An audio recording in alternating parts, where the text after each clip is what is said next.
Hello guys, welcome to the एलियस। और नया चैप्टर शुरू किया हमने। चैप्टर का नाम है मोशन। वैसे तो ये चैप्टर बहुत बार मैं अपने चैनल पे पढ़ा चुका हूँ। अगर किसी को बहुत ही जल्दी है पढ़ने की तो आप प्रीवियस वीडियोस में प्लेलिस्ट में जाके आराम से पढ़ो। पूरा डिटेल में अच्छे से पढ़ा रखा है, टॉपिक बाय टॉपिक करके।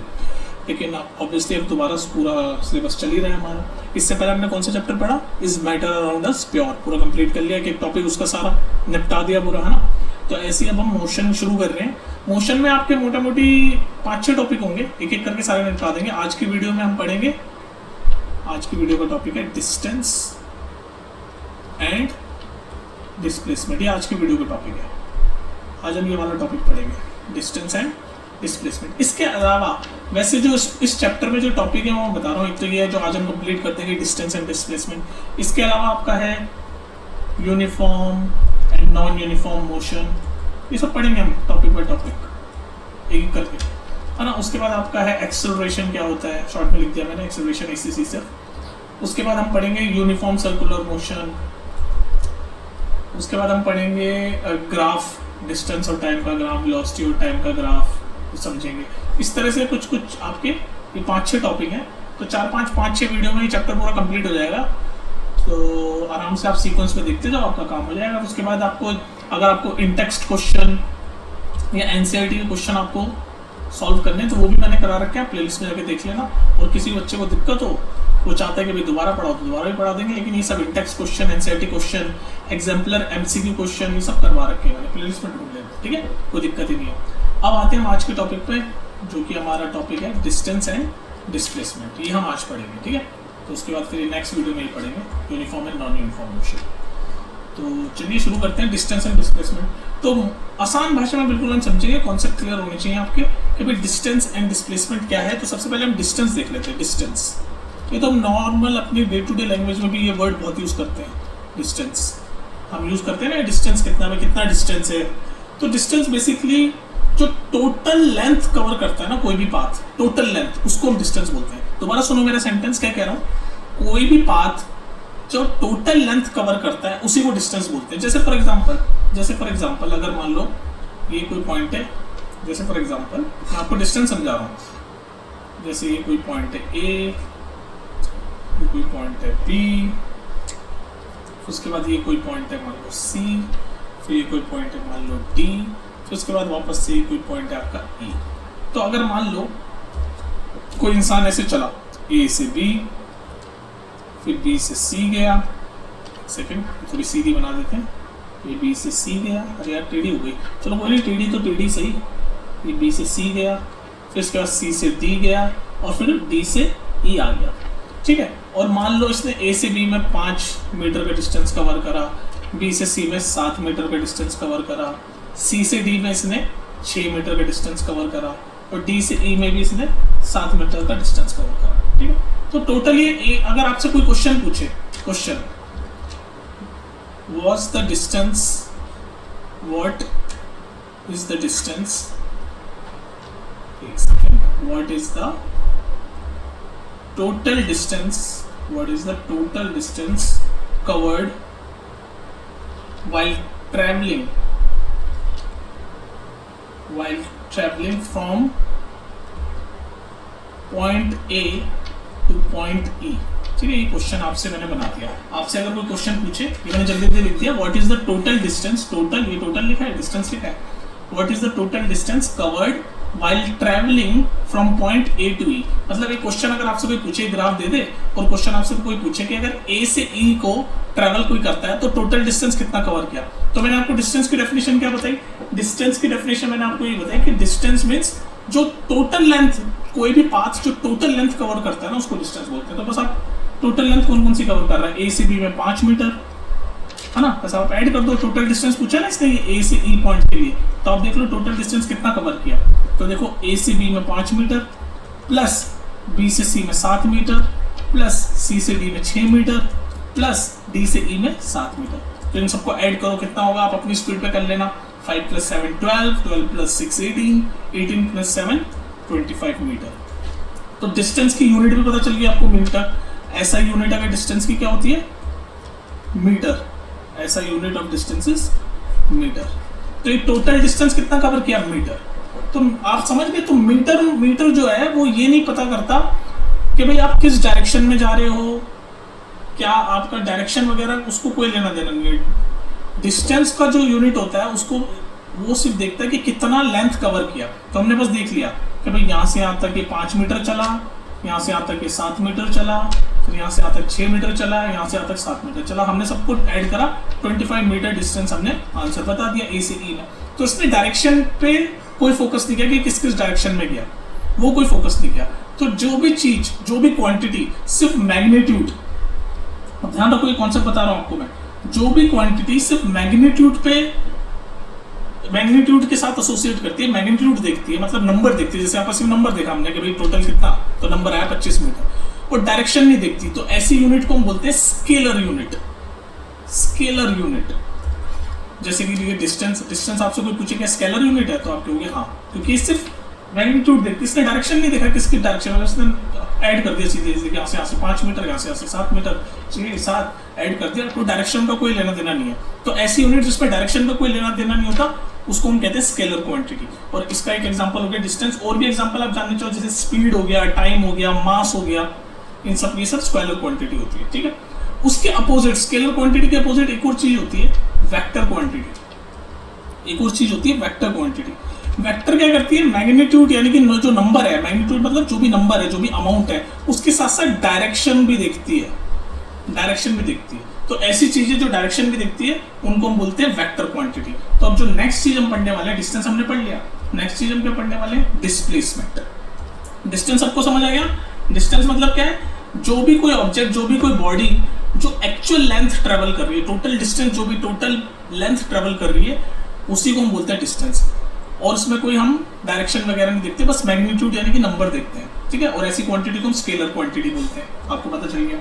अब जो हम डिस्टेंस के साथ साथ जो सेकंड चीज हम पढ़ रहे हैं वो है डिस्प्लेसमेंट।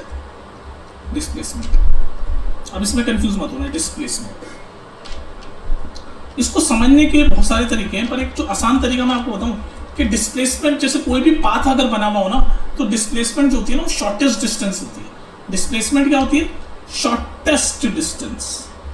कोई भी पाथ का जो शॉर्टेस्ट डिस्टेंस होता है ना, सबसे छोटा वाला डिस्टेंस होता है, उसको हम डिस्प्लेसमेंट बोल सकते हैं। ये सबसे आसान तरीका है डिस्प्लेसमेंट समझने का, सबसे आसान तरीका। कि मान लो कोई भी पाथ दे रखा है, जैसे अभी ये प्रीवियस वाला पाथ दे रखा है आपको, जो भी हमने पढ़ा, ये वाला पाथ मैं दोबारा बना देता हूँ। ये वाला पाथ जो हम पढ़ा कि भाई कोई ऑब्जेक्ट है जो पहले ए से बी गया, है ना, फिर बी से ऐसे सी पे गया, फिर सी से यहाँ पर डी पे गया, फिर डी से यहाँ पर ई पे गया, है ना। और इनकी यूनिट मतलब कितना डिस्टेंस है, ये 5 मीटर था, है ना। उसके बाद ये कितना था, ये 7 मीटर था, ये 6 मीटर था, और ये 7 मीटर था, ठीक है। तो अब मैं अगर आपसे, और मैंने पूछा था ए से ई में कितना डिस्टेंस ट्रेवल हुआ, ये पूछा था मैंने प्रीवियस क्वेश्चन में, ए से ई में कितना डिस्टेंस ट्रेवल हुआ। तो अब आपको ए से ई का जो शॉर्टेस्ट डिस्टेंस होगा ना, उसको हम बोलेंगे डिस्प्लेसमेंट, ए से ई का। अब देखो ए से ई का शॉर्टेस्ट डिस्टेंस आप कैसे करोगे, एक तो टोटल डिस्टेंस तो हमने देख लिया कि भाई यहाँ से यहाँ तक ये 5 गया, यहाँ से यहाँ तक ये 7 गया, फिर यहाँ से यहाँ तक ये 6 गया, फिर यहाँ से यहाँ तक ये 7 गया। तो ये टोटल डिस्टेंस हमने देख लिया, पीछे 25 मीटर आया था। जो टोटल डिस्टेंस है वो अलग चीज है। डिस्प्लेसमेंट क्या है, शॉर्टेस्ट डिस्टेंस। तो ए से ई का शॉर्टेस्ट डिस्टेंस आप खुद देखो, कॉमन सेंस से देखो क्या होगा। ये ए है, ये वाला पॉइंट जो मैं ऑरेंज कलर से कर रहा हूँ, ये ए से, ये अगर मैं सीधे डायरेक्ट ऐसे देख लूँ ए से ई, तो ये आपका क्या हो जाएगा, शॉर्टेस्ट डिस्टेंस हो जाएगा ए से ई। ये ए से ई आपका शॉर्टेस्ट डिस्टेंस हो जाएगा। कितना है ए से ई, ये 5 है, और ये वाला देखो ये 6 होगा, तो 5 + 6 11 मीटर। तो डिस्प्लेसमेंट इसका होगा, अगर ए से ई को ट्रैवल करने का जो डिस्प्लेसमेंट है वो होगा 11 मीटर, वो होगा 11 मीटर। तो अब बात समझ में, डिस्प्लेसमेंट में डायरेक्शन इंपॉर्टेंट है। हमने देखा ना भाई कि इससे इस डायरेक्शन में चला गया, डायरेक्शन इंपॉर्टेंट है। तो इसलिए डिस्प्लेसमेंट को हम बोलते हैं वेक्टर क्वांटिटी। जिसमें डायरेक्शन का रोल होता है उसमें हम बोलते हैं वेक्टर क्वांटिटी।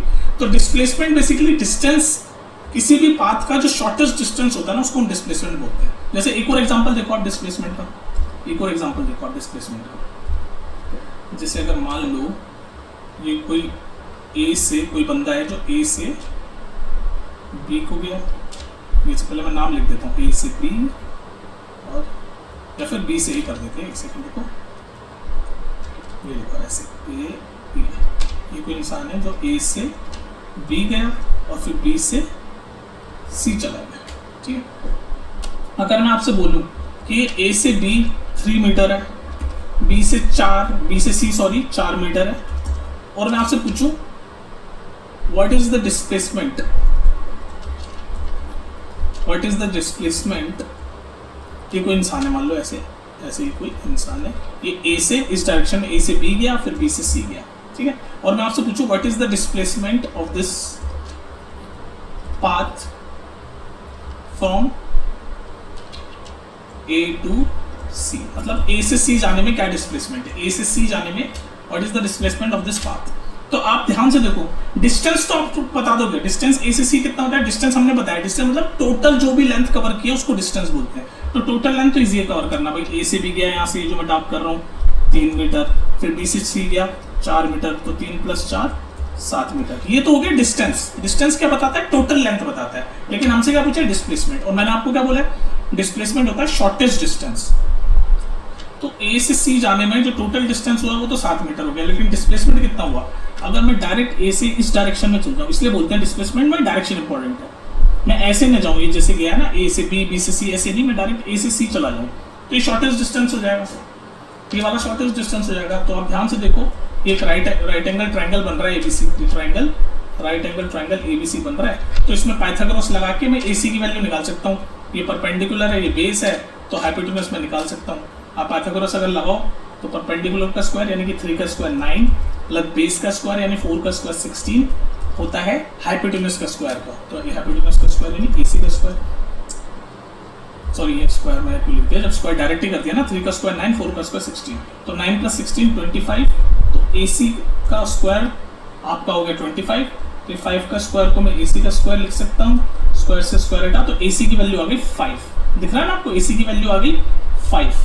तो ये जो AC है यानी A से C तक का जो डिस्प्लेसमेंट है वो 5 मीटर आ गया। ये पूछा था ना A से C तक का डिस्प्लेसमेंट क्या है, तो आंसर है 5 मीटर। तो आप देख लो ये डिस्टेंस से छोटा है, डिस्टेंस कितना था, A से B गए तो 3 मीटर, B से C गए तो 4 मीटर, तो 3 + 4 7 मीटर डिस्टेंस आया था, और डिस्प्लेसमेंट देख लो छोटा आ गया। इसलिए तो कहते हैं डिस्प्लेसमेंट जो होता है वो शॉर्टेस्ट डिस्टेंस होता है, किसी भी पाथ का डिस्प्लेसमेंट जो होता है वो शॉर्टेस्ट डिस्टेंस होता है। तो आप देख लो खुद ही, A से C जाने के लिए टोटल डिस्टेंस लगा 3 + 4 7, लेकिन डिस्प्लेसमेंट है 5 मीटर, ठीक है। तो अब आप उम्मीद कर रहा हूँ डिस्टेंस और डिस्प्लेसमेंट का फर्क समझ चुके होंगे, यही मेन मुद्दा है। और डिस्प्लेसमेंट एक वेक्टर क्वांटिटी है, डिस्प्लेसमेंट एक वेक्टर क्वांटिटी, क्योंकि इसमें डायरेक्शन का रोल है। देखो इसमें डायरेक्शन का रोल है, हमें पता है कि इससे ये A से C इस वाली डायरेक्शन में जाएंगे, जो मैं डार्क कर रहा हूँ इसी डायरेक्शन में जाएंगे, तभी शॉर्टेस्ट डिस्टेंस मिलेगा, शॉर्टेस्ट डिस्प्लेसमेंट मिलेगा, शॉर्टेस्ट डिस्टेंस मतलब डिस्प्लेसमेंट मिलेगा, ठीक है। तो ये था आपका मोटा मोटी फर्क डिस्टेंस और डिस्प्लेसमेंट में, ठीक है। अब कुछ अगर आपको क्वेश्चन ऐसे भी पूछ लेते हैं कि डिस्टेंस वर्सेस डिस्प्लेसमेंट में क्या डिफरेंस है, तो आप बता सकते हो, मैंने पहला बताया कि भाई ये इसमें लाइन खींच दूँ, अगर डिस्टेंस जो होता है वो स्केलर क्वांटिटी है, डिस्प्लेसमेंट जो होता है वो वेक्टर क्वांटिटी है। और क्या बोल सकते हो, बहुत सारी चीज़ बता सकते हो। डिस्टेंस जो होता है वो एक्चुअल लेंथ होती है, डिस्टेंस जो होता है वो एक्चुअल लेंथ होती है, एक्चुअल लेंथ ट्रेवल्ड, और डिस्प्लेसमेंट जो होता है वो शॉर्टेस्ट डिस्टेंस होता है, शॉर्टेस्ट जो सबसे छोटा डिस्टेंस होता है ना पाथ का, किसी भी पाथ का जो सबसे शॉर्टेस्ट डिस्टेंस होता है उसको हम डिस्प्लेसमेंट बोलते हैं। और आपने एक चीज़ और नोटिस करी होगी, ये पॉइंट नहीं है पर एक और चीज़ आपने नोटिस करी होगी कि डिस्प्लेसमेंट जो होती है वो हमेशा डिस्टेंस से छोटा ही होगा। भाई नाम ही उसका शॉर्टेस्ट डिस्टेंस है, तो डिस्प्लेसमेंट किसी भी पाथ की हमेशा छोटी होती है डिस्टेंस से, ये छोटे का साइन है ना, डिस्प्लेसमेंट हमेशा डिस्टेंस से छोटी होती है। पर एक ऐसा केस होता है जिसमें डिस्प्लेसमेंट और डिस्टेंस दोनों ही इक्वल हो जाती है, बताओ कौन सा केस है वो, स्ट्रेट लाइन। आप ध्यान से अगर विजुलाइज करो कि अगर स्ट्रेट लाइन में डिस्टेंस और डिस्प्लेसमेंट सेम होती है, स्ट्रेट लाइन का जो पाथ होता है, जैसे ये पाथ में अगर बनाऊँ आपको, ये पॉइंट ए है और ये पॉइंट बी है और ये 10 मीटर लगा, तो अगर कोई बंदा यहाँ से यहाँ 10 मीटर में गया, ये स्ट्रेट लाइन है, तो चाहे इसका डिस्टेंस भी 10 मीटर ही है, डिस्टेंस इसका 10 मीटर है, और डिस्प्लेसमेंट भी 10 ही मीटर होगा, इसी डायरेक्शन में तो जाएगा, उड़ के तो नहीं जाएगा, उड़ के जाएगा तो लंबा हो जाएगा, प्रोजेक्टाइल मोशन हो जाएगा, ठीक है, कंफ्यूज मत होना, डिस्प्लेसमेंट भी 10 मीटर है। तो आपको हमेशा याद रहना चाहिए, 1 मार्क में पूछ सकता है कि जब स्ट्रेट लाइन होती है, जब स्ट्रेट लाइन वाला पाथ होता है, जैसे सीधा पाथ है, तो उसमें डिस्टेंस और डिस्प्लेसमेंट सेम होते हैं, याद रहेगा आपको ये चीज। तो ये था आपका कॉन्सेप्ट डिस्टेंस और डिस्प्लेसमेंट का, और नेक्स्ट वीडियो में हम uniform and non uniform motion पढ़ेंगे, इस पर रिलेटेड कुछ क्वेश्चंस वगैरह है तो वो देख लेना, ठीक है। चलो फिर मिलते हैं नेक्स्ट वीडियो में, टेक केयर।